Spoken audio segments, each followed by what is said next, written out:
जय राधा माधव कुंज बिहारी।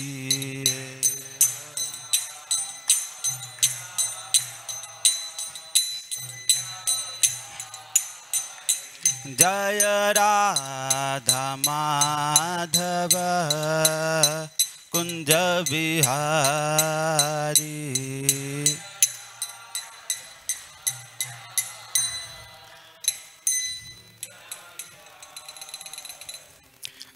जय ओम विष्णुपाद परमहंस परिव्राजकाचार्य स्तोत्र शत श्री श्रीमद अभय चरणा अरविंद भक्ति वेदांत स्वामी शील प्रभुपाद की जय। ओम विष्णुपाद परमहंस परिव्राजकाचार्य स्तोत्र शत श्री श्रीमद भक्ति सिद्धांत सरस्वती गोस्वामी महाराज शील प्रभुपाद की जय। अनंत कोटि वैष्णव वृंद की जय। नामाचार्य श्री हरिदास ठाकुर की जय।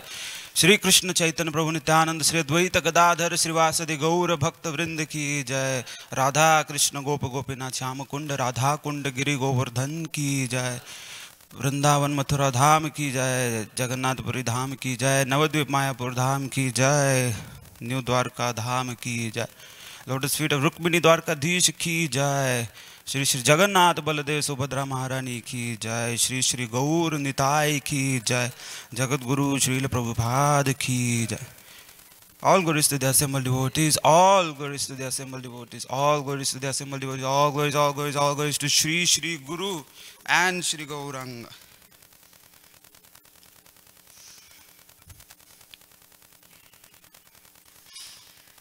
Om Namo Bhagavate Vasudevaya.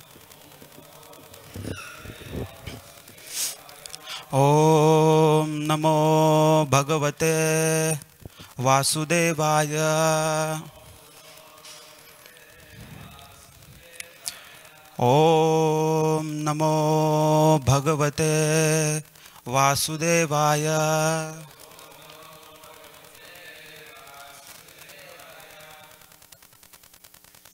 So we are reading from Srimad Bhagavatam, first canto called Creation, chapter number 5, entitled Narada's Instructions on Srimad Bhagavatam, text 15.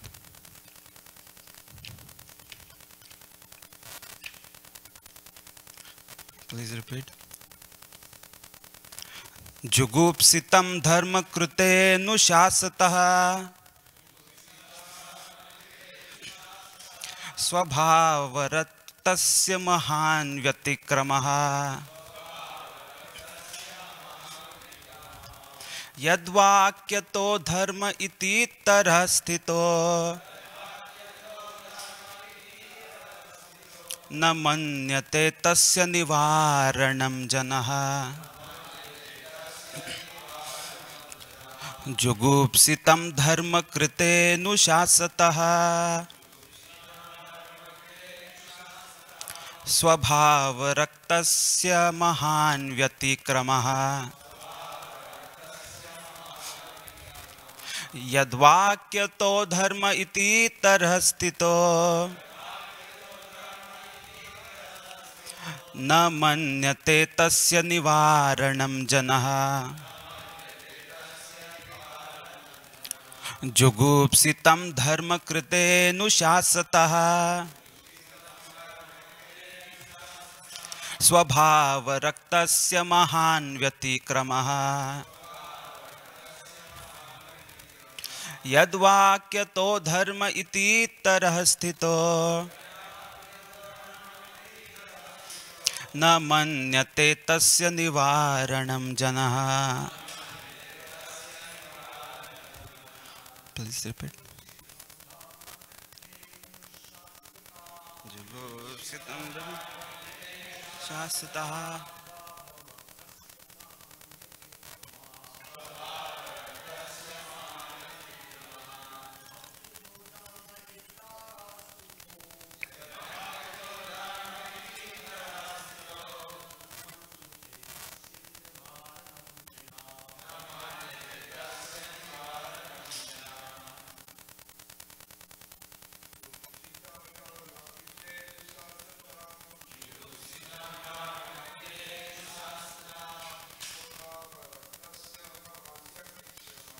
स्वभावरक्तस्य महान् व्यतिक्रमः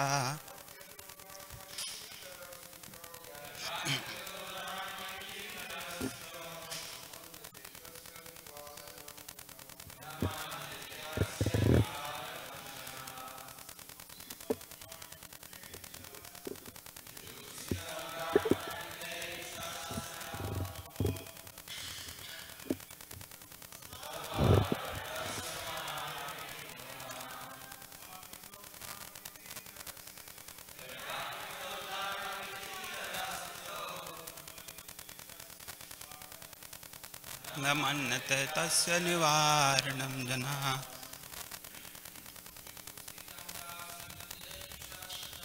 जुगुप्सितं धर्म कृतेऽनुशासितः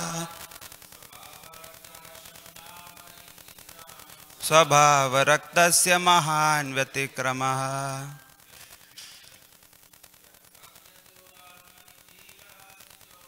यद्वाक्यतो धर्म इति तरस्थितो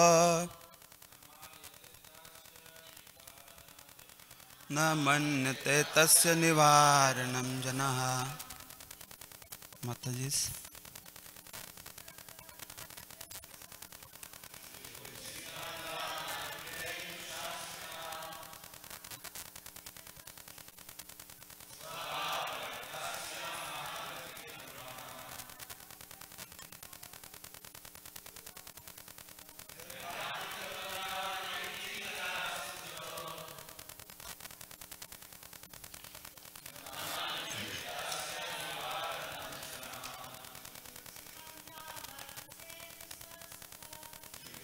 तं धर्म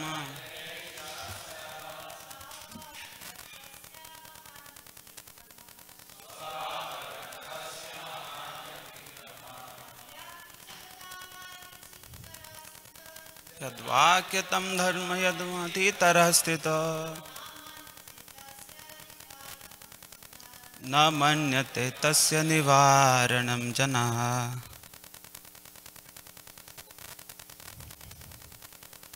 जुगुप्सितं verily condemned dharmakrite for the matter of realized religion anushasatah instruction swabhavaraktasya naturally inclined mahan great Vyatikramaha unreasonable Yat Vakyataha under whose instruction Dharmaha religion Iti it is thus Itaraha the people in general Sthitaha fixed Na do not Manyate think Tasya of that Nivaranam prohibition Janaha they translation and purport by Jagadguru Srila Prabhupada Ki Jai. Translation the people in general are naturally inclined to enjoy and you have encouraged them in that way in the name of religion.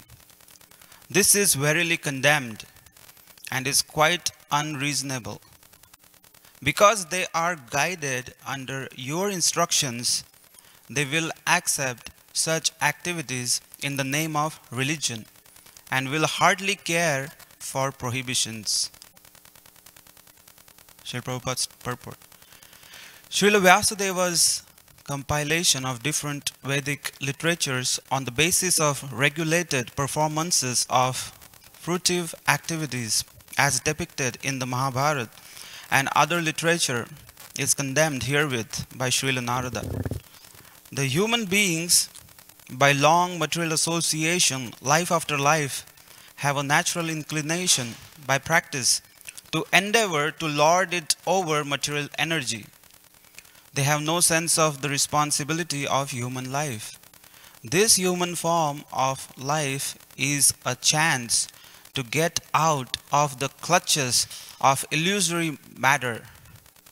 The Vedas are meant for going back to Godhead, going back home, to revolve in the cycle of transmigration in a series of lives numbering 8,400,000 is an imprisoned life for the condemned conditioned souls. The human form of life is a chance to get out of this imprisoned life. And as such, the only occupation of the human being is to re-establish his lost relationship with God. Under the circumstances, one should never be encouraged in making a plan for sense enjoyment in the name of religious functions. Such diversion of the human energy results in a misguided civilization. Srila Vyasadeva is the authority in Vedic explanations in the Mahabharata, etc. And his encouragement in sense enjoyment in some form or other is a great barrier for spiritual advancement, because the people in general will not agree to renounce material activities which hold them in material bondage. At a certain stage of human civilization, when such material activities in the name of religion, as sacrificing animals in the name of yajna, were too much rampant, the Lord incarnated himself as Buddha and decried the authority of the Vedas in order to stop animal sacrifice in the name of religion. This was foreseen by Narad, and therefore he condemned such literatures. The flesh eaters still continue to perform animal sacrifice before some demigod or goddess in the name of religion, because in some of the Vedic literatures such regulated sacrifices are recommended. They are so recommended to discourage flesh eating, but gradually the purpose of such religious activities is forgotten and the slaughterhouse becomes prominent. This is because foolish materialistic men do not care to listen to others who are actually in a position to explain the Vedic rites. In the Vedas, it is distinctly said that the perfection of life is never to be attained either by voluminous work or by accumulation of wealth or even by increasing the population, but it is to be attained only by renunciation. The materialistic men do not care to listen to such injunctions. According to them, the so-called renounced order of life is meant for those who are unable to earn their livelihood because of some corporeal defects, or for persons who have failed to achieve prosperity in family life. In histories like the Mahabharata, of course, there are topics on transcendental subjects along with material topics. The Bhagavad Gita is there in the Mahabharata. The whole idea of the Mahabharata culminates in the ultimate instructions of the Bhagavad Gita, that one should relinquish all other engagements and should engage oneself solely and fully in surrendering unto the lotus feet of Lord Shri Krishna. But men with materialistic tendencies are more attracted to the politics, economics, and philanthropic activities mentioned in the Mahabharata than to the principal topic, namely the Bhagavad Gita. This compromising spirit of Vyasadeva is directly condemned by Narada, who advises him to directly proclaim that the prime necessity of human life is to realize one's eternal relation with the Lord and thus surrender unto him without delay. A patient suffering from a particular type of malady is almost always inclined to accept eatables which are forbidden for him. The expert physician does not make any compromise with the patient by allowing him to take partially what he should not at all take. In the Bhagavad Gita, it is also said that A man attached to fruitive work should not be discouraged from his occupation, for gradually he may be elevated to the position of self-realization. This is sometimes applicable for those who are only dry empiric philosophers without spiritual realization. But those who are in the devotional line should never be so advised.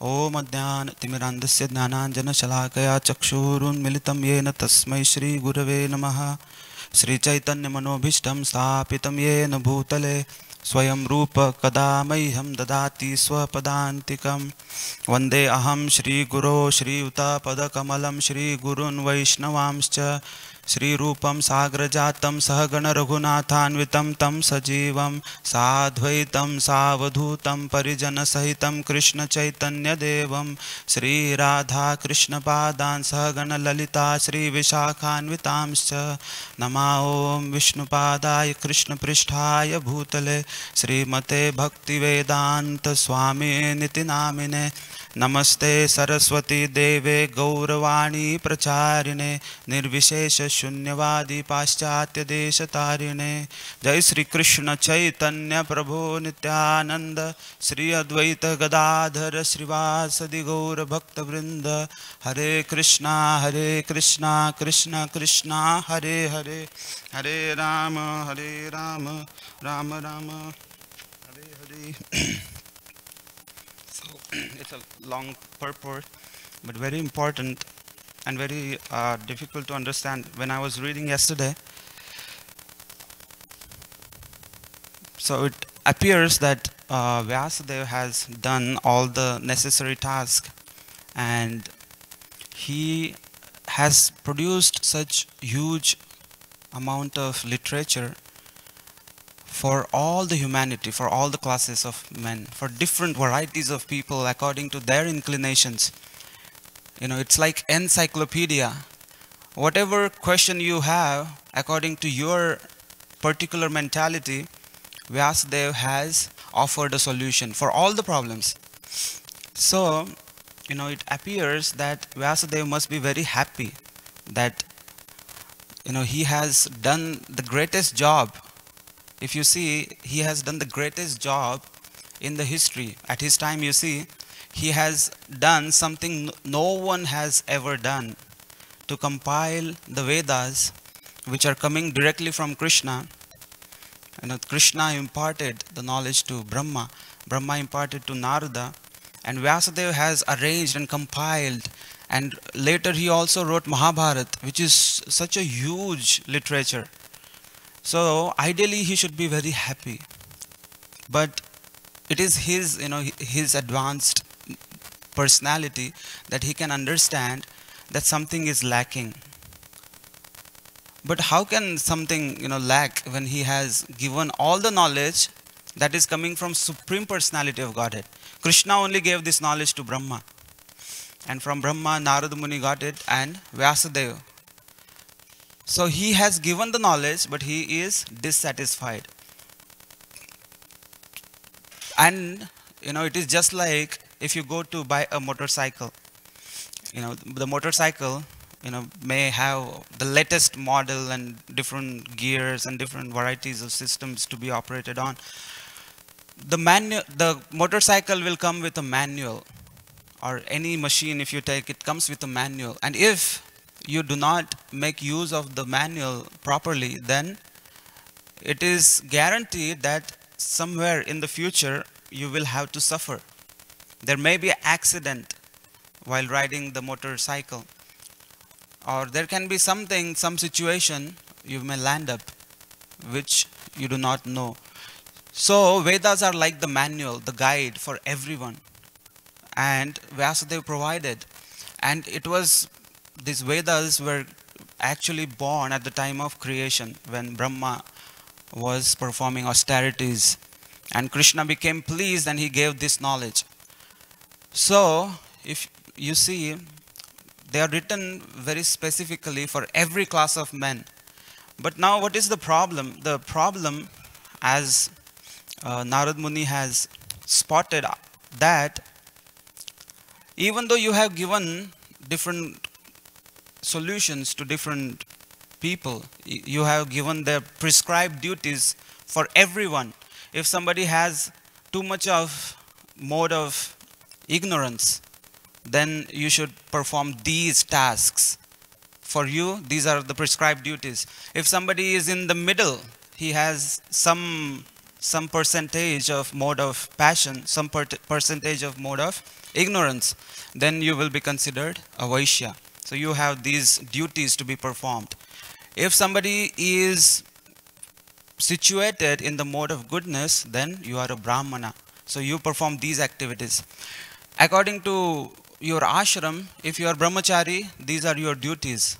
For grihastha, you perform these duties and you will attain perfection by performance of these duties.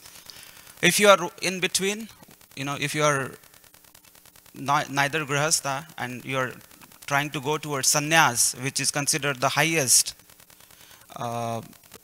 ashram, if you are in between, these are the duties so that the transition from grihastha ashram to sannyas ashram will become very easy for you. So he gave vanaprastha ashram. And vanaprastha onwards is sannyas. So sannyasis are considered narottamas. They are considered that they are the highest.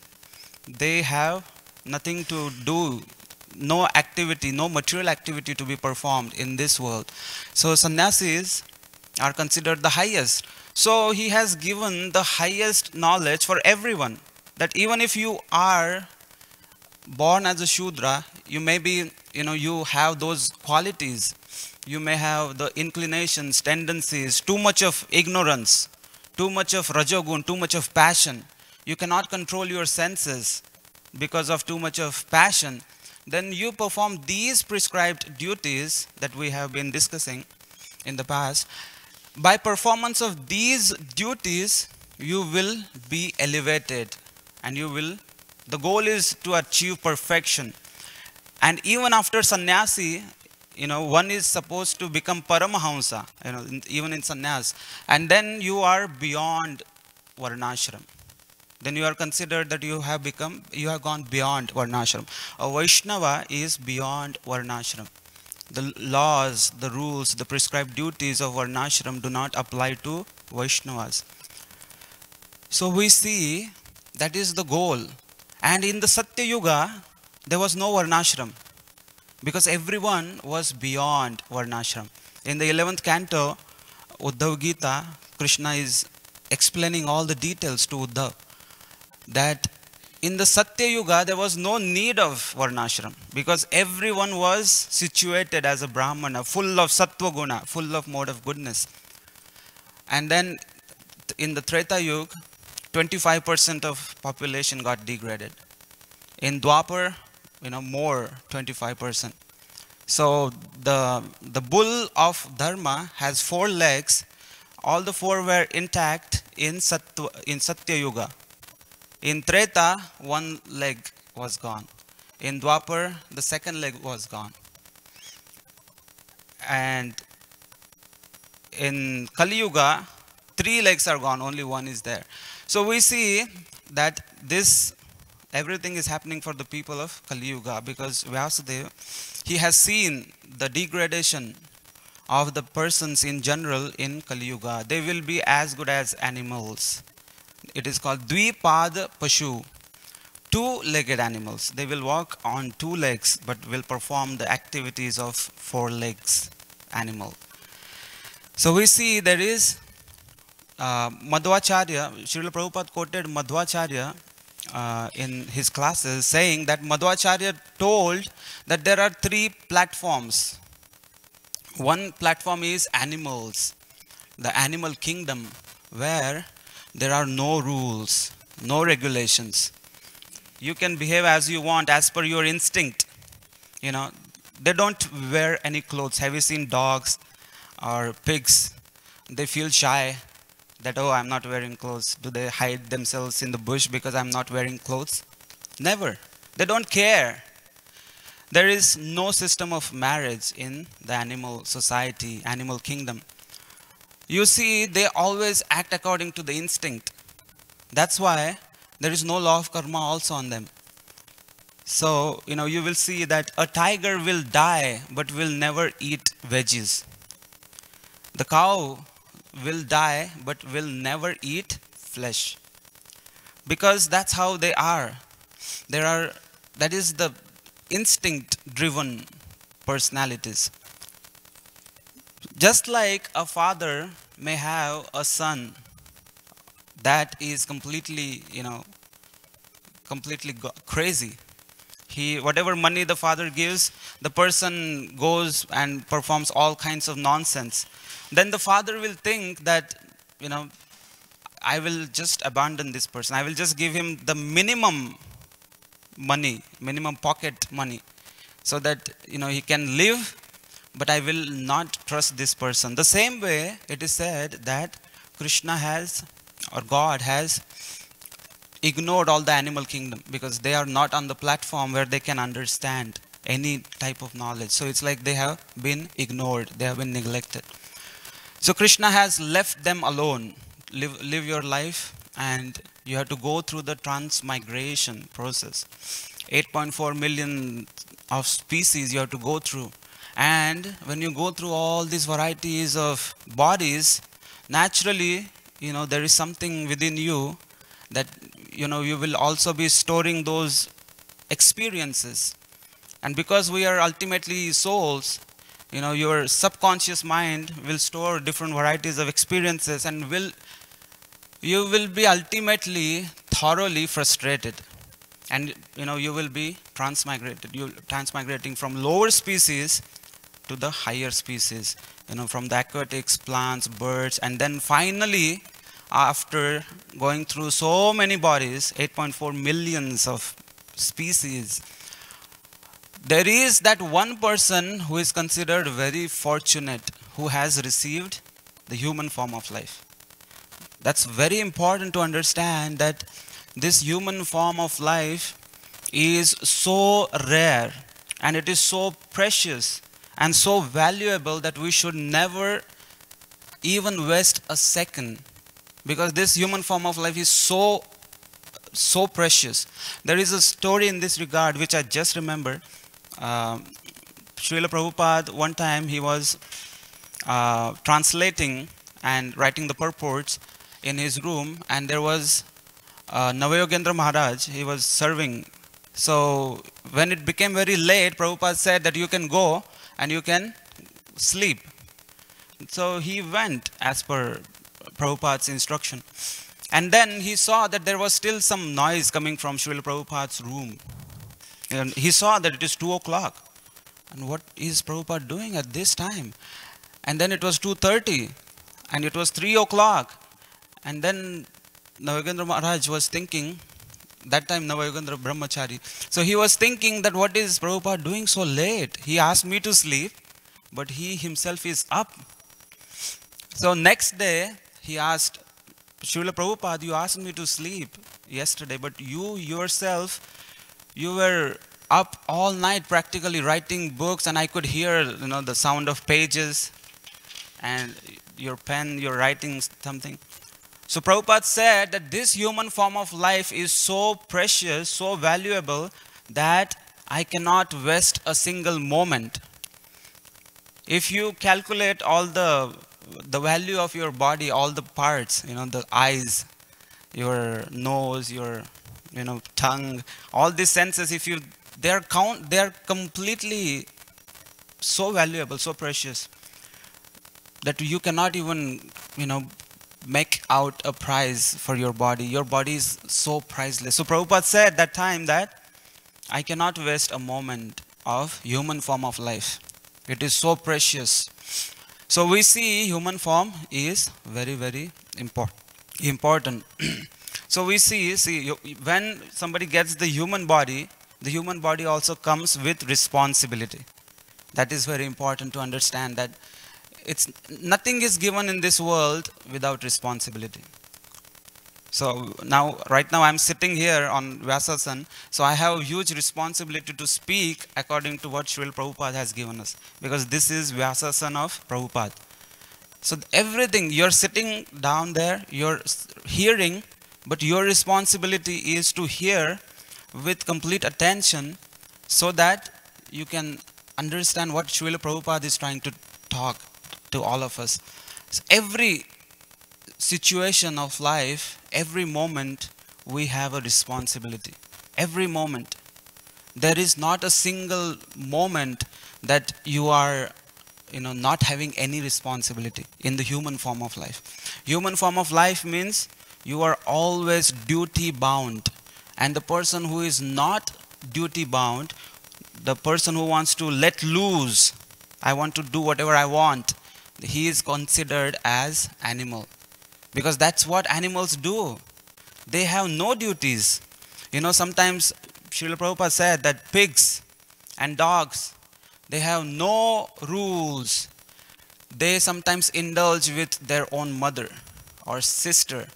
They have no distinguishing capability that I should not behave like this, I should not behave. It's completely instinct driven. But human form of life comes with responsibility. And that's why there is law of karma. Every action you perform, you are entitled for the reaction. You are responsible because you have committed that action. No one can say that, oh, I have performed that activity 2-3 lifetimes back. Why am I responsible now? But it is like somebody may commit a crime today and then change clothes from simple clothes. He may wear a nice suit, tie, and may say that, oh, I committed that yesterday in different clothes. Now I am wearing nice suit and tie, so why am I eligible for punishment? But the law system will tell that just because you have changed clothes doesn't mean you are not responsible. Just like, we have changed the body, but the person is the same. That's why we have to take the responsibility. There is law of karma. And we see that humans naturally have this tendency. We, feel shy when we don't wear clothes. We naturally want to cover ourselves. There is a system of marriage in all varieties of cultures. Whatever culture, whatever country you may come from, there is a system of marriage. There is a system where there is, you respect your mother, your sister, all the women. So this is given to all of us. Even in Quran, there is a list given that one should never indulge with one's own mother, with one's own sister, or the daughter of one's uncle, or the sister of one's mother. So there is a long list given in Quran. But for all of us in the Vedic literature, everything is made very simple. For us, any woman other than your wife, you should respect her and treat her as mother. Because Vedas know that we are, that people of Kali Yuga are rascals. They may find somebody out of the list. If there is a list given, then the mind is so flickering, then you may start analysis. Oh, this person is not in the list. So that's why Vedas are so perfect that they have simplified, they have given the highest knowledge to all of us. So we see that when one gets the human form, it is with responsibility, and one should not behave whimsically, right? Because there is law of karma. But nowadays we see there is a postmodern culture. They say, just do it. Whatever you feel like, you do it. Don't think too much. If you might have heard that somebody may say that, oh, you like that girl, just go and talk to her. Just go approach her. Talk, in the colleges, people push, the other person. Oh, you like her, just go and talk to her. So sometimes, they say that, oh, smoke this cigarette. Oh, what if I get cancer?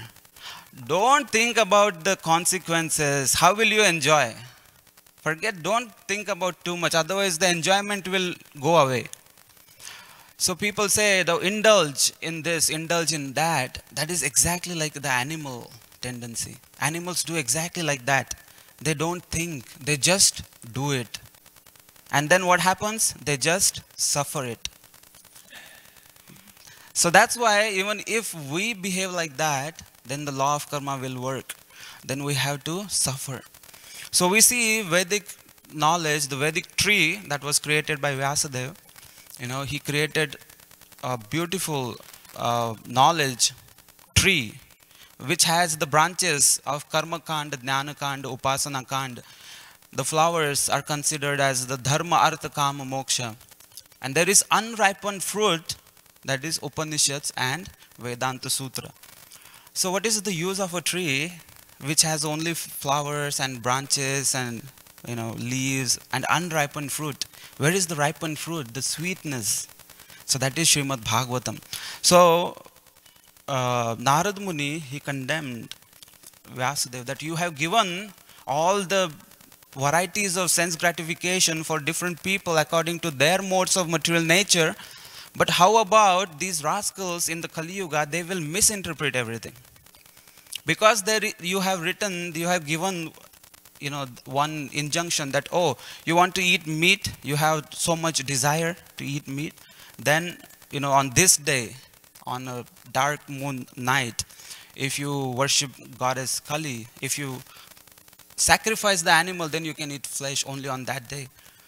And also you have to chant that mantra which says, today I am killing you, but in the next life you will have the choice to kill me. You have to chant that mantra in the ears of that goat, and only goat is allowed to be cut. So because of this, people will start misinterpreting. One small thing you have given, now people will start misinterpretation. So that's why Narad Muni is condemning that you are the guru of the world. You are writing the literature. Do not give anything, that is not the highest. Always give the highest knowledge to these people, because if you give a lower knowledge, everyone will run to lower knowledge. That is the problem of the material world, the people of Kali Yuga, that if you give them anything lower, they will run after that lower nature. And that's why we see Srila Prabhupada is so glorious, because he never compromised. He never ever compromised with the principle. He never watered down Krishna consciousness. He gave the highest knowledge. People may follow or people may not follow. That is their choice. But as the spiritual master of the world, when somebody is called Jagat Guru, when somebody has written so many books and everyone is looking up to him as Acharya, he is the example I want to follow in life, then if he gives one small lower principle, especially about illicit sex or meat eating or gambling or intoxication, then people will run, because that's what we are. That's the first line of the translation. The people in general are naturally inclined to enjoy. That's the natural tendency. And you have encouraged them in that way in the name of religion. This is verily condemned and is quite unreasonable. And now, because they are guided under your instructions, they will accept such activities in the name of religion and will hardly care for prohibitions. So in India, there is one really very famous spiritual organization, so-called fake, all rascals. They say that sambhog se samadhi. Have you heard? They say that, oh, if you feel like having sex, you can have sex. By letting it out, by fulfilling your desires, you will purify yourself. What is the point of keeping it, hiding it inside? So that is very famous. It's called Osho. You must have heard about it. It's very famous. So that's the problem, in the world, and people start to follow that. People start to think, oh, it sounds fascinating.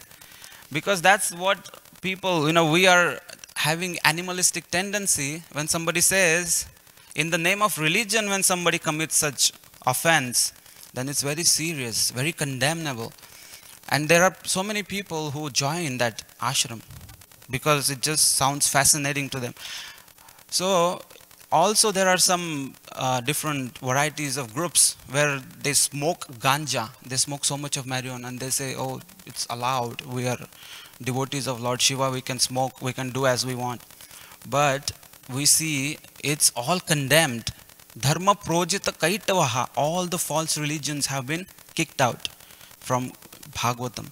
That's why it is called Srimad Bhagavatam is Nigama Kalpa Taror Galitam Phalam. It is the mature fruit of the desire tree of Vedic literatures.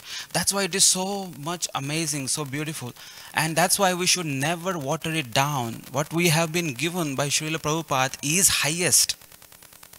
All we have to do is just follow this process completely, 100%, without any alteration, without any modifications. And you see there are so many disciples of Prabhupada who are here, who have been doing this for like 40, 45 years. And if they can do it, that means they are getting some pleasure. Otherwise, it's not possible. Without any pleasure in these activities, it's not possible for anyone to go on. People in the world, they have, sometimes they get into a relationship. And if the relationship is based on sense gratification, even if everything is going well, the people are not satisfied. They cannot go on. After 1 year, they just don't know. The love has gone away. And what is the reason? The girl may cry and say, why? The boy says, I don't know. It's just no more there. I don't know what happened. Because the material pleasure fades away. Whatever it is, whatever material pleasure it is, it will fade away. You may not even know the reason why it has gone away. So that's the thing. That's why we should always appreciate Srila Prabhupada for giving us the highest knowledge, the highest pleasure, because we are born as human beings. It is said, na atop divyam putrakan nayam deho deha bahajam nruloke kashtan kaman arhate vidbhutani, right? So he's saying that if you have got this human form of life, now don't act like animals, don't act like pigs and dogs. Behave like humans and perform austerities. So that's the very, and then what will happen? So it's very beautiful verse. It says, Tapo divyam putrakaha. Perform the austerities, then what will happen? Then sattvam, you will get into sattva. Naturally your sattva gun will increase. And then what will happen? Shuddhyate yesham. Then you will be purified, right? Shuddhyate yesham. And then what will happen?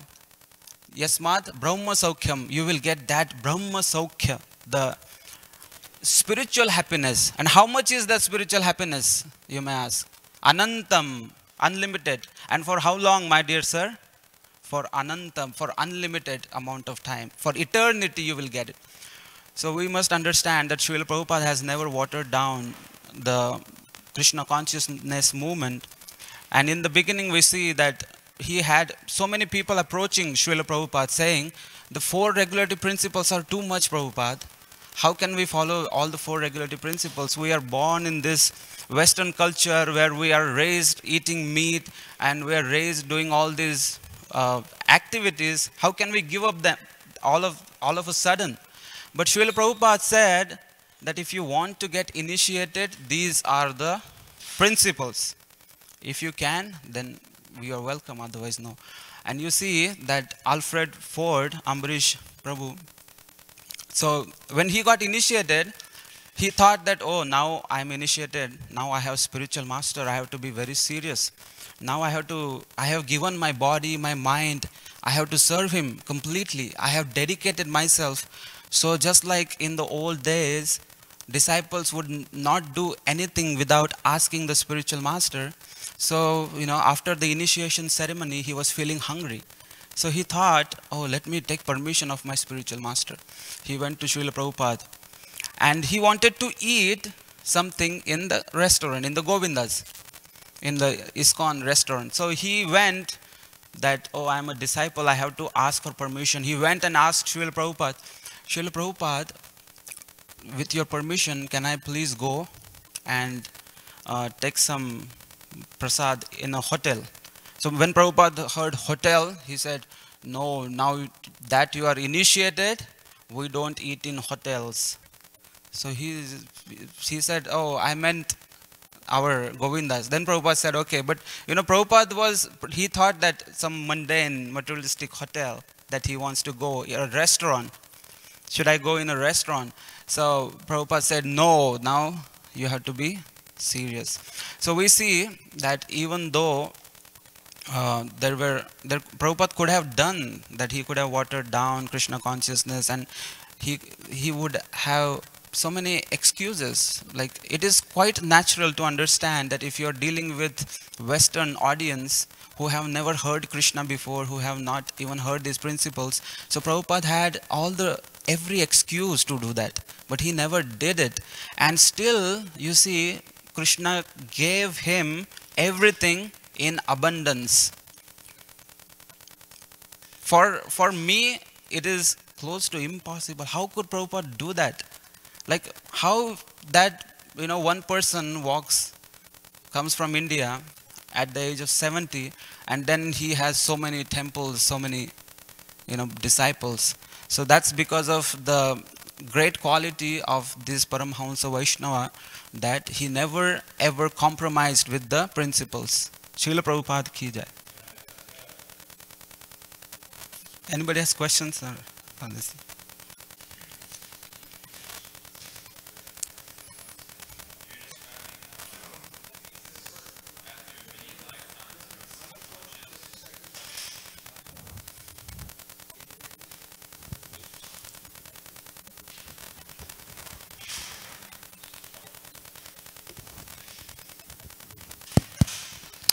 Yeah, you're describing how after many lifetimes in our subconscious we become fed up with the material world. So I was just wondering, where'd you get that? Because one time someone asked me, if reincarnation is meant for us to learn a lesson that this material world is not where we belong, then why don't we remember our past lives and the lessons that we learned?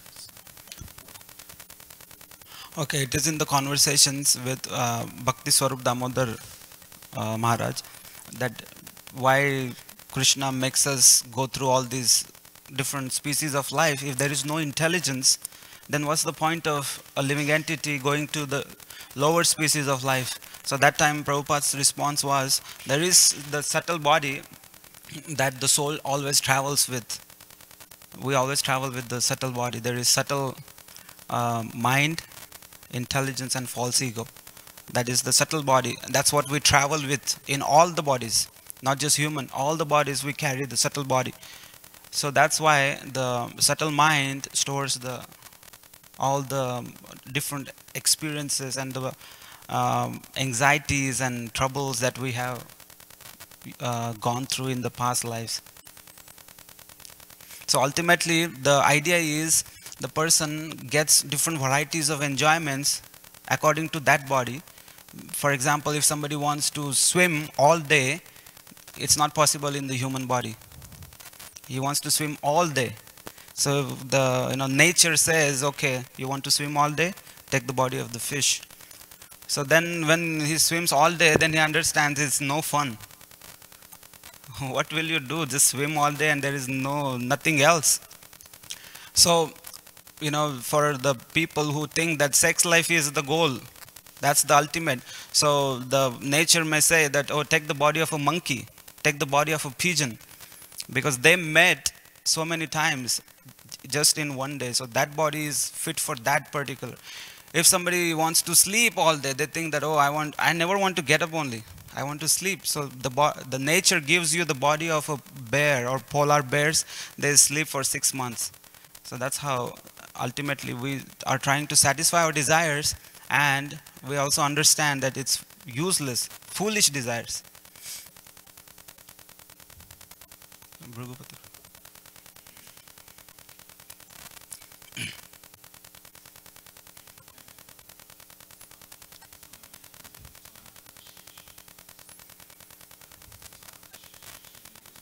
How human life is a life of responsibility. So I think it's the common understanding that when you get initiated, the spiritual master, you get a clean slate. He takes the reactions for your past sinful activities. Is that the proper understanding? Is that? I'm in dilemma. I have not heard. I've never seen it stated. I mean, to the best of my memory, I can't remember where I've ever seen that in print. I've certainly heard it, and I think that if you take a survey among devotees, that would probably be the common understanding. But I can't remember when I've actually seen it in print. That's a or common even- understanding, but some people follow that, some people do not believe that idea. And some people who believe it, they don't initiate disciples because they are fearful that I can take all the karma of all my disciples and for a long time. But Srila Prabhupada mentioned it. I have the quotes from Satswarup Maharaj. There is a book called The Spiritual Master and the Disciple, something like that. So he has compiled all the quotes from Prabhupada, and Prabhupada said that the spiritual master is responsible for all the activities of the disciple, and the spiritual master also has to take the responsibility, and also it is said that the spiritual master has to come back if the disciple is not able to make it. So yeah, in that regard also, even within ISKCON, some people believe that, and I have heard so many people do not emphasize on that idea that the spiritual master takes all the karma of all the disciples. So it's in question. I'm not sure about it. there was one letter one time that Srila Prabhupada wrote to one disciple. I don't know what the letter was, but Prabhupada responds. He said, you can be forgiven once, you can be forgiven twice, and in the third time, you're in your own. So by reading that letter, we understand that that particular devotee, he said, I'm not responsible anymore. So you're responsible at that particular time. I don't know if that is general for everybody. So now I have maybe a comment and a question that, the Vedas, we all know that are gradually meant to elevate the conditioned souls. And all those different rules and regulations that living entities go through are there. And Vyasadeva wrote that. And Narada Muni is chastising his disciple. Vyasadeva, what are you doing? So we haven't heard so much about the other side, like the compassionate mood. That's, like being compassionate, reaching out to people who will never probably go to the highest. So if we think about, for example, in the Bhagavad Gita, Krishna himself in the 12th chapter is saying to Arjuna, engage fully your mind and intelligence in me and you'll be happy. And then you will be with me all the time. But if you cannot do this, do that. If you cannot do this, do that. If you cannot do that, do that. So that's very compassionate. So Vyasadeva, in the other side, is also compassionate in trying to elevate. Otherwise, what will happen to those who are really low if they don't give them a chance? That's a good and question. we also have the famous verse, Akama, Sarvakama Va, Moksha Kama, Udirayeti, Tivrena Bhakti. So that's there also. So all these statements there has their value. So I was wondering if you could comment on that too. Narad Muni is condemning Vyasadeva for only focusing on different situations of different people, not profusely giving the highest knowledge separately in a proper systematic way.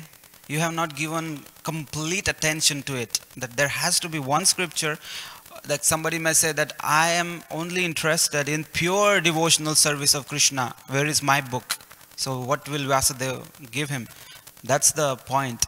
That he is not condemning that, oh, you wrote so many books, that's useless. He is not saying that. He is saying that you are despondent because you have solved the problems of people in general. Everyone, according to their modes of material nature, you have given them the solution. But what about, where is that literature which will give a person the highest, the purest love of God?